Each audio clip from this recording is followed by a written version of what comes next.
వడివడిగా అడుగులు వేస్తున్న దేశ ఆర్థిక వృద్ధిలో ఈ ఏడాది వ్యవసాయ రంగం కీలకంగా మారబోతోంది. అనుకున్నట్టుగా సమృద్ధిగా వర్షాలు పడితే సుస్థిర ఆర్థిక వ్యవస్థ దిశగా అడుగులు పడతాయి. ఇది దేశానికి శుభసూచకమని ఐటీసీ వార్షిక నివేదిక తెలిపింది. ఈ ఏడాది భారత ఆర్థిక వ్యవస్థ ఆశించినంత వృద్ధిని నమోదు చేసే అవకాశాలు పుష్కలంగా కనిపిస్తున్నాయి. రుతుపవనాల రూపంలో కాలం కూడా కలిసి వస్తూ ఉండటంతో వ్యవసాయ రంగం దేశ ఆర్థిక పురోగతికి బాటలు వేయబోతుంది. వాస్తవానికి దేశ ఆర్థిక వ్యవస్థకు మొదట్నుంచి అన్నదాతే వెన్నెముకగా నిలుస్తున్నాడు. స్వాతంత్ర్యం వచ్చినప్పటి నుంచి దేశ జీడీపీకి తన వంతు సహకారం అందిస్తూనే ఉన్నాడు. యూకే, యుఎస్ఏ వంటి అభివృద్ధి చెందిన దేశాల జీడీపీలో వ్యవసాయ రంగం వాటా కేవలం 3%. మన దేశ జనాభాలో సగానికి పైగా వ్యవసాయం, దాని అనుబంధ రంగాలపైనే ఆధారపడి ఉంది. అభివృద్ధి చెందిన దేశాలతో పోల్చి చూస్తే ఇండియా మొత్తం జనాభాలో 50% పైగా అగ్రికల్చర్ సెక్టార్లో ఉన్నారు. ప్రపంచంలో 2వ అత్యధిక జనాభా ఉన్న మన దేశానికి పట్టెడన్నం తిండి పెడుతున్నది ఎవరైనా ఉన్నారు అంటే అది ముమ్మాటికి రైతే. మొదట్నుంచి కేంద్ర రాష్ట్ర ప్రభుత్వాలకు వ్యవసాయ రంగమే అత్యంత ముఖ్యమైన ఆదాయ వనరు.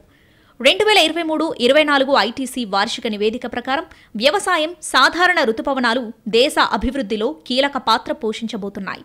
ఈ క్రమంలోనే భారతదేశం ప్రపంచంలోనే అత్యంత వేగంగా అభివృద్ధి చెందుతున్న ప్రధాన ఆర్థిక వ్యవస్థగా అవతరించబోతుంది.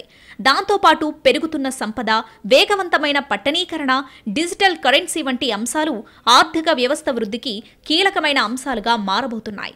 ఫిజికల్, డిజిటల్, పబ్లిక్ ఇన్ఫ్రాస్ట్రక్చర్, తయారీ రంగంలో పోటీ, పరోక్ష, ప్రత్యక్ష పన్నులు, ఆర్థిక సంస్కరణలు, ఈజ్ ఆఫ్ డూయింగ్ బిజినెస్ ను ప్రోత్సహించడానికి ప్రభుత్వం చేపట్టిన చొరవ దేశాన్ని తిరుగులేని ఆర్థిక శక్తిగా నిలబెడుతున్నాయి. అంతేకాకుండా అంచెలంచెలుగా పెరిగిన మౌలిక సదుపాయాల రూపకల్పన, లోకల్ మ్యానుఫ్యాక్చరింగ్ వృద్ధి రేటుని గణనీయంగా పెంచుతుందని అంచనా వేస్తున్నారు.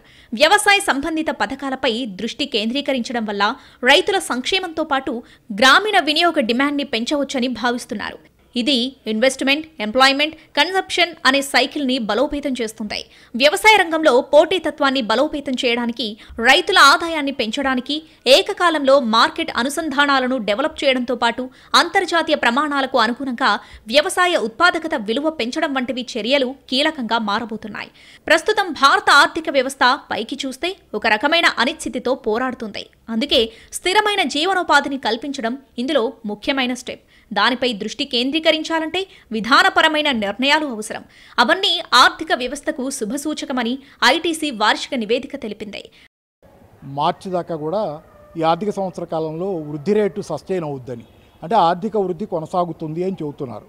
అయితే ఆర్థిక వృద్ధి నిజానికి ఉందా అనేది ప్రశ్న. ఇప్పుడు కొనసాగటానికి ఆల్రెడీ ఇప్పటికీ ఆర్థిక వృద్ధి బాగుందా అనేది ప్రశ్న. బాగుందా అనేదానికి పారామీటర్స్గా చూడటానికి వీళ్ళు ప్రధానంగా తీసుకుంటుంది ఏంటంటే సుమారుగా 8%, 7.2 కొంతమంది లెక్క. ఈ ఒక రేంజ్లో ప్రపంచంలో చాలా దేశాల కంటే జీడిపి వృద్ధి రేటు చాలా ఎక్కువ ఉంది భారతదేశంలో. కాబట్టి వృద్ధి రేటు ఉందనే దాని లెక్కల ప్రకారంగా ఇది సస్టైన్ అవుద్దని చెబుతున్నారు. నిర్మాణాత్మక మార్పులతో భారతదేశం గత కొంతకాలంగా ఆర్థికంగా పుంజుకుంటుందని ఆర్బీఐ అంటుంది. స్థిరమైన పద్ధతిలో 8% జీడీపీ వృద్ధి వైపు దేశం పయనిస్తున్నదని గవర్నర్ శక్తికాంత దాస్ అన్నారు. గత 3 ఏళ్లలో దేశ సగటు వృద్ధి 8.3గా నమోదైందన్నారు. ప్రస్తుత సంవత్సరం 7.2% వృద్ధిని అంచనా వేస్తున్నామని తెలిపారు. గత ఆర్థిక సంవత్సరంలో భారత ఆర్థిక వ్యవస్థ ప్రపంచ వృద్ధిలో 18.5%కి ఎగబాకిందని గుర్తు చేశారు. అయితే ఇదేం పెద్ద విషయం కాదని, ఇంకా సాధించాల్సింది చాలా ఉందని చెప్పుకొచ్చారాయన.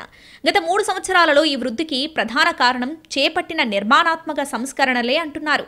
ముఖ్యంగా జీఎస్టీ. ఇది ఇతర ఆర్థిక వ్యవస్థల కంటే చాలా వేగంగా స్టెప్ బై స్టెప్ సస్టైన్ అయిందన్నారు.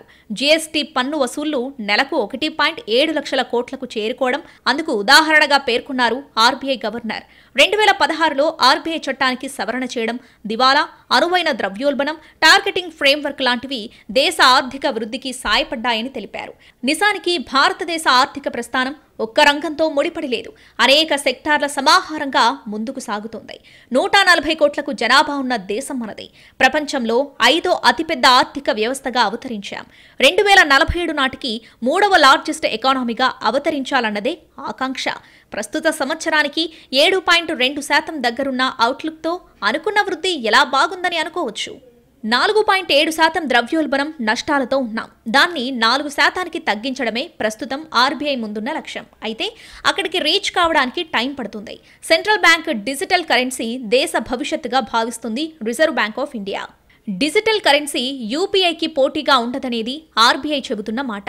ఈ రెండు లివింగ్ టుగెదర్ అంటే పరస్పరం పనిచేస్తాయని చెబుతోంది. ఈ క్రమంలో ఆర్బీఐ అట్ 100 అనే ఎజెండాను సెట్ చేసుకుంది. అందులో భాగంగా టెక్నాలజీ, ఇన్వెన్షన్ విషయంలో ముందంజలో ఉన్నామని శక్తికాంత దాస్ అంటున్నారు. 2047 నాటికి భారతదేశం వికసిత భారత్ లక్ష్యాన్ని చేరుకోవాలి. కేంద్రం ముందున్న ఫస్ట్ టార్గెట్ ఇదే. ఇప్పటికే డిజిటల్ మౌలిక సదుపాయాల పరంగా అభివృద్ధి చెందుతున్నాం. వాతావరణ మార్పు, టెక్నాలజీ లాంటి ముఖ్యమైన అంశాలపైనే ఫోకస్ చేయాల్సి ఉంది. ఆరోగ్యం, ఆదాయ అసమానత, పేదరికం నుంచి బయటపడాలంటే ఆర్థిక సంస్కరణల అవసరాన్ని ఆర్బీఐ పాయింట్అవుట్ చేస్తుంది. ఆర్థికంగా దేశం ఎన్ని ఒడిదుడుకులు ఎదుర్కొంటున్నప్పటికీ ఎంతో కొంత బలమైన స్థితిలో ఉందని చెప్పవచ్చు. ఈ ఏడాది సాధారణ వర్షపాతం నమోదవుతుందన్న అంచనాలతో ఆహార ద్రవ్యోల్బణం తగ్గుముఖం పడుతుందని భావిస్తున్నారు. ఈ ఆహార ద్రవ్యోల్బణం అనేది ఎంతో నిగూఢమైన అంశం. నిజానికి ఆహారాన్ని పండించే గ్రామీణ ప్రాంతాల్లో టౌన్ ఏరియాల్లో కంటే తక్కువ ద్రవ్యోల్బణం ఉంటుందని అందరూ భావిస్తారు. కానీ రైతు ఆదాయాలు దెబ్బతింటూ ఉండటంతో వారు లోకల్గా పంట అమ్ముకోవడానికే ప్రాధాన్యత ఇస్తున్నారు. ఇది గ్రామీణ ప్రాంతాల్లో సప్లై తక్కువై ఆయా ప్రాంతాల్లో ధరల తీవ్రతను ప్రభావితం చేస్తుంది. మేలో ఏడాది కనిష్ట స్థాయిలో 4.75% రిటైల్ ద్రవ్యోల్బణం నమోదైనప్పటికీ ఆర్బీఐ లక్ష్యం కన్నా 75 బేసిస్ పాయింట్లు అధికం. ఆహార ద్రవ్యోల్బణం మాత్రం తీవ్ర స్థాయిలో కొనసాగడం ఆందోళన కలిగించే అంశం. మేలో ద్రవ్యోల్బణం 8.69% నమోదైంది. ఏప్రిల్లో ఈ రేటు 8.70% ఉంది. ద్రవ్యోల్బణం తీవ్రత అటు సామాన్యులకు, ఇటు దేశ ఆర్థిక వృద్ధికి అడ్డంకిగా మారే అంశం. గ్రామీణ సంక్షోభం వెనుకున్నది ప్రధానంగా లాభాల సంక్షోభం. గ్రామీణ రైతాంగానికి ఈరోజు పంట బాగా పండించినా లాభాలు రావట్లా. పంట వస్తుంది చేతికి, కానీ అమ్ముకుంటే లాభాలు రాకపోతే నష్టాలు వస్తే వాళ్ళు అప్పుల పాలవటం తప్పితే వ్యవసాయం చేయలేని స్థితి ఉంది. ఏదేమైనా జూలై, ఆగస్టులో సాధారణ వర్షపాతం నమోదు కాకపోతే తీవ్ర ద్రవ్యోల్బణం తప్పదనే సంకేతాలు వినిపిస్తున్నాయి. ధాన్యాగారాల్లో గోధుమలు, పుష్పధాన్యాల నిల్వలు పడిపోతున్నాయి. తగిన వర్షపాతం నమోదు కాకపోతే 2024లో ఆహార ఒత్తిడి 2023 కంటే అధ్వానంగా ఉండవచ్చని అంచనా వేస్తున్నారు. జూన్లో వర్షాలు సాధారణం కంటే 17% తక్కువగా నమోదయ్యాయి. జూలైలో కాస్త పుంజుకున్నాయి.